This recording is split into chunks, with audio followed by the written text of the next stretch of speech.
લક્ષ્ય ન્યૂઝ, એક નજર, એક લક્ષ્ય. ડીસામાં સૌથી પ્રાચીન 27મી ભગવાન જગન્નાથજીની રથયાત્રાને પ્રસ્થાન કરાવતા વિધાનસભાના અધ્યક્ષ શંકરભાઈ ચૌધરી. જય જય જગન્નાથ, હાથી ઘોડા પાલકી, જય કનૈયા લાલકીનો નાદ ગુંજી ઉઠ્યો હતો. રાજ્યની સુખ શાંતિ અને સમૃદ્ધિ માટે પ્રાર્થના કરતા વિધાનસભાના અધ્યક્ષ શંકરભાઈ ચૌધરી.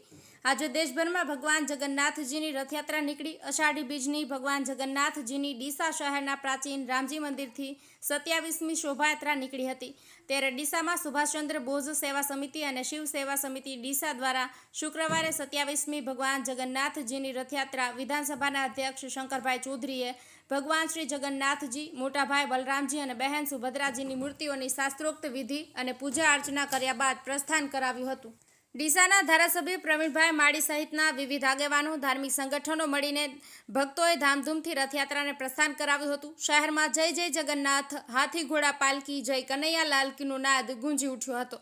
શોભાયાત્રાના 5 કિલોમીટર લાંબા રૂટ પર ભક્તોનું સૈલાબ ઉમટી પડ્યું હતું.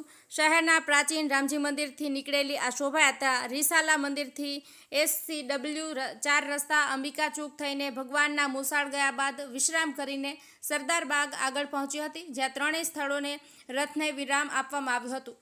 અધ્યક્ષ શંકરભાઈ ચૌધરી સાથે રથયાત્રામાં બહોળી સંખ્યામાં નગરજનો જોડાયા હતા, જેમાં ભગવાન પૂજા અર્ચના કર્યા બાદ અધ્યક્ષે ડીસાના લોકોનું અભિવાદન ઝીલ્યું હતું. ભગવાન જગન્નાથજીની રથયાત્રા એ શ્રદ્ધા અને ભક્તિનો અનેરો સંગમ છે. તેમણે સૌ ભક્તોને રથયાત્રાની શુભકામનાઓ પાઠવી હતી અને રાજ્યમાં સુખ શાંતિ તથા સમૃદ્ધિની પ્રાર્થના કરી હતી.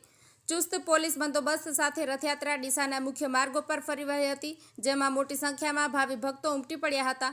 ભજન કીર્તન અને જય ઘોષ સાથે વાતાવરણ ભક્તિમય બન્યું હતું.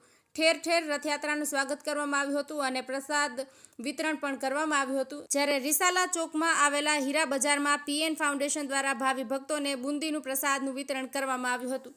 ડીસા ખાતે અષાઢી બીજ નિમિત્તે નીકળેલી ભગવાન જગન્નાથજીની રથયાત્રામાં ડીસા નગરપાલિકા પ્રમુખ નીતાબેન ઠક્કર, પૂર્વ રાજ્યસભાના સાંસદ દિનેશભાઈ અનાવાડિયા, પૂર્વ ધારાસભ્ય શશિકાંતભાઈ પંડ્યા, અગ્રણી સંજયભાઈ બ્રહ્મભટ્ટ, PN માળી, અમૃતભાઈ દવે, બહાદુરસિંહ વાઘેલા, દિનેશભાઈ દવે, વિજયભાઈ ચક્રવર્તી સહિત બહોળી સંખ્યામાં સામાજિક કાર્યકરો અને ધર્મપ્રેમી જનતા મોટી સંખ્યામાં જોડાયા હતા. શોભાયાત્રામાં દુર્ગા વાહિની મહિલાઓ દ્વારા પરંપરાગત સાડીમાં સજ્જ થઈ તલવારબાજી તેમજ લાઠીદાવ કરી શોભાયાત્રાનું આકર્ષણનું કેન્દ્ર બન્યું હતું. ફુવારા સર્કલ, ગાંધી ચોક થઈને નિજ મંદિર રથયાત્રા પરત ફરી હતી. વિજય ગેલોત, ડીસા.